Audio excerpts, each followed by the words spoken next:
আসসালামু আলাইকুম চাচা, দাঁড়াই আছেন কেন? ওয়ালাইকুম আসসালাম বাবা। দাঁড়াই আছি, আমার নাতিন আসবো তো শহর থেকে, এই জন্য।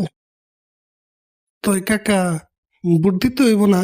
বুট তো সামনে এসেই বললো, দেখতে দেখতে বুটের সময় হয়ে গেল, তো কারে বুট দিবেন? পাতিজা, এতদিন তো অনেক দেখছি, আর দেখা রেখা পারমু না।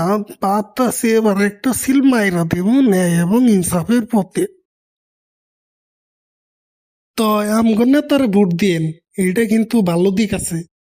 কি ভালো দিক জানেন চাচা? আপনারে ফ্যামিলি কার্ড দিব।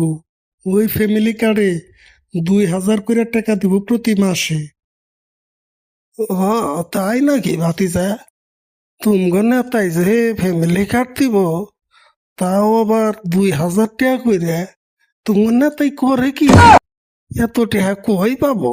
হ্যাঁ, মানে কাকা, আপনি গুপ্ত, আপনি রাজাকার, আপনি মুক্তিযুদ্ধ চেতনা বিরোধী।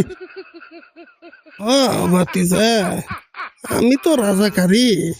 এর আগের নেত্রীও কিন্তু এই কথাই কইছিল। তো হে কই গেছে জানো? ওই মামু বাড়ি দিল্লি। তো আমার যে গুপ্ত কইলা, তুমগর নেতাই জানি 17 বছর কই আছিল, হে কি হিজরত করতে গেছিল?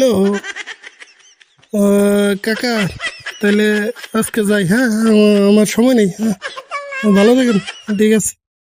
হ্যাঁ, যাও যাও যাও, ভাই তো এখন হাটে হাড়ি ভেঙে দিচ্ছি না, যাও। আর হ্যাঁ ভাতিজা, যাওয়ার আগে একটা কথা হই না যায়, মানুষ কিন্তু এখন আর ওই চেতনা বিরোধী, এই মুক্তিযোদ্ধা সেই যোদ্ধা এডির ট্যাবলেট কিন্তু এখন আর মানুষ খায় না। তুমি নেতা করে কয়া দিও।